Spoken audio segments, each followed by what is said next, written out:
Leng Altura may bagong scandal video. Viral ngayon sa online ang TikTok star na si Leng Altura dahil sa sinasabing kontrobersyal na video nito.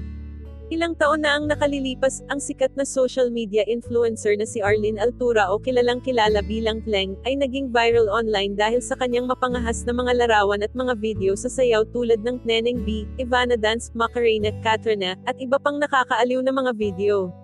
Nakilala si Leng sa galing niya sa pagsayaw at sa paggigiling at nagkaroon din ng kantang Link na naging dance trend.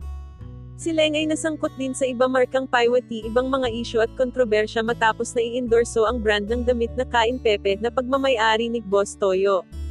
Ang kanyang stint para sa brand line ng damit na KNPP ay nagbigay ng mga harsh na komento mula sa online community. Ipinapakita rin ng ilang larawan na pinayagan ni Leng ang isang lalaking kilala bilang Boss Toyo na hawakan ang ibabang pribadong bahagi ng kanyang katawan habang sila ay nagpictorial. Nais ng publiko na ipagbawal ang clothing line dahil di umano'y nakaka-degrade ito sa mga kababaihan.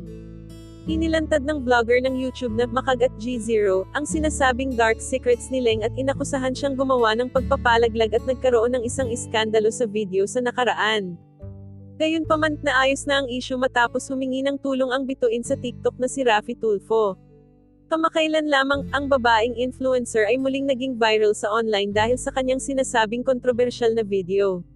Maraming netizens ang humihiling ng link ng kontrobersyal na video ng lady celebrity.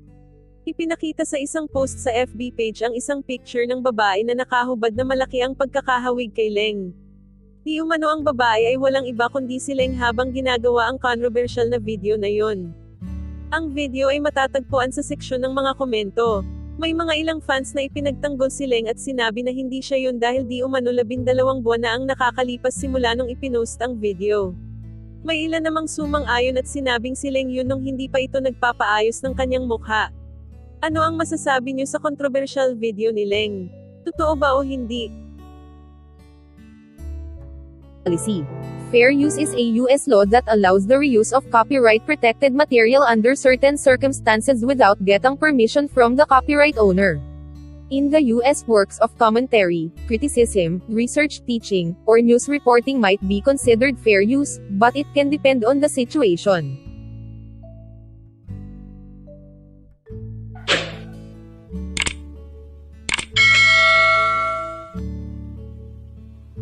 Are based on clues and speculations from social media. This channel does not hold anything against the person related to this.